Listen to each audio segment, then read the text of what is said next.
ఇది మాతాజీ అంటే నాకు ఎంతో ఇష్టం. ఫస్ట్ నేను ఇక్కడ నుంచే పని ప్రారంభం చేయడం జరిగింది. నేను 3 సార్లు కార్పొరేటర్ గా నిలబడ్డాను. ఒకసారి ఓడిపోవడం జరిగింది. 2 సార్లు 10 సంవత్సరాలు మాత్రం ఒక మహిళనే ఈ డివిజన్ ని పరిపాలించింది అని చెప్పడానికి ఈరోజు మనం చెప్పుకోవచ్చు.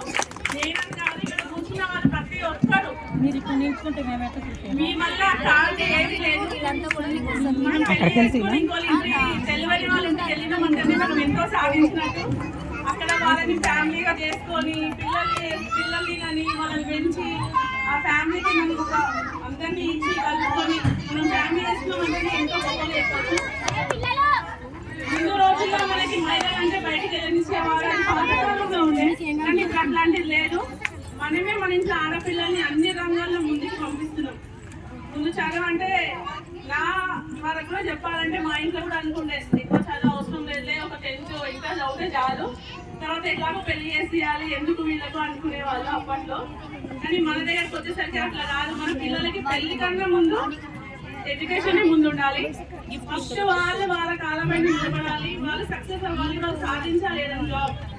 వాళ్ళు ఫస్ట్ జాబ్ వచ్చిన తర్వాతనే పెళ్లి చేయాలి. ఇప్పుడు ఎవరన్నా కూడా ఏమైనా జల్దీ పెళ్లి చేద్దాం అనుకున్నా కూడా మీరు మానేసుకోండి. ఎందుకంటే ఫస్ట్ వాళ్ళు జాబ్ చేయాలి, చేసిన తర్వాత వాళ్ళ మీద వాళ్ళకి నమ్మకం ఉండాలి, వాళ్ళు బతకగలుగుతారని చెప్పి. ఎందుకంటే ఎప్పుడు కూడా మన మమ్మీ డాడీలు మనకి ఎప్పటి తోడుగా ఉండలేరు. వాళ్ళు మనం పిల్లలకు ఇవ్వాల్సింది ఫస్ట్ ఎడ్యుకేషన్. ఇది కొత్త చెప్పాలంటే ప్రతి దగ్గర అందరూ చేస్తున్నారే, నేను చెప్పాల్సిన అవసరం లేదు. కానీ మాతాజీ నగర్ అంటే చిన్న ప్రోగ్రామ్ అయినా మీరు అందరు ఇట్లా కలర్ఫుల్ గా వచ్చి ఈ ప్రోగ్రామ్ ని మంచిగా ఎంజాయ్ చేస్తుంటారు. అది ఏ ఏరియాలో కూడా ఇంత మంచిగా జరగకపోవచ్చు నా అనుమానం. మాతాజీ నగర్ అంటేనే ఫస్ట్ ఈ అమ్మవారు, ఆ తర్వాత మీరందరూ అమ్మవారు. ఎంత చేసినా కూడా నాకు ఇక్కడ నాకు తక్కువనే అనిపిస్తుంది మాతాజీ నగర్ అంటే. ఎప్పుడు కూడా మీరు నాకు సపోర్ట్ ఇచ్చినారు. ఇక మీద కూడా నాకు మళ్ళీ నెక్స్ట్ ఇప్పుడు నా కార్పొరేటర్ 2nd టైం అయిపోయింది. 3rd టైం ఎలక్షన్ మళ్ళీ వస్తుంది. మళ్ళీ మీ దగ్గర నుంచే స్టార్ట్ చేస్తా. ఫస్ట్ నేను కంపల్సరీ సపోర్ట్ చాలా మీలాంటి వాళ్ళ సహకారం ఉంటే మళ్ళీ ఇంకోసారి నేను గెలవచ్చు, మళ్ళీ ఇంకెన్నో పనులు నేను చేయొచ్చు. ఇలాంటి రోజు మనకు చెప్పని అవసరం లేదు. ఈ ఒక్క రోజే కాదు, మనకు సంవత్సరంలో 365 రోజుల మహిళా దినోత్సవం. ఎందుకంటే మనం ఏదన్నా ఒక పని చేయకుండా మన ఇంట్లో ఏమన్నా రోజు గడుస్తుందా మనం చెప్పండి. మన స్పెషల్గా ఈ రోజు అని ఏం లేదు. మనం ఎవరికి మనం ఈ మధ్య భయం ఏం లేదు. మన హస్బెండ్తోనైనా మన ఇంట్లోతోనైనా మనం గట్టిగా ఫైట్ ఇస్తున్నాం. కాబట్టి 365 రోజులు మనకు మహిళా దినోత్సవమే అనుకోవాలి మనం. ఎందుకంటే నాకైతే మా హస్బెండ్ అన్నిట్లా సపోర్ట్ చేస్తారు ప్రతి విషయంలో.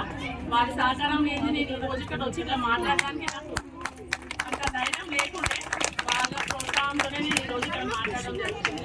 ఇంకోటి మీ అందరి వల్ల కూడా, ఎందుకంటే ఎక్కడైనా పోతే కొంచెం నర్వస్ ఉంటుంది ఏంటి ఎట్లా అని. ఇక మనలాంటి వాళ్ళు ఎదురు ఉన్నాక ఎందుకు నర్వస్ మనకి.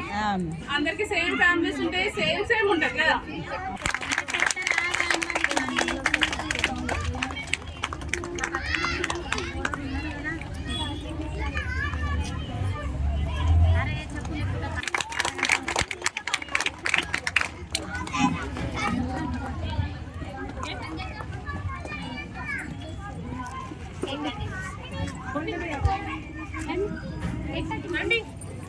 అందరూ చాలా మంది ఎంతమంది పడుతుంది.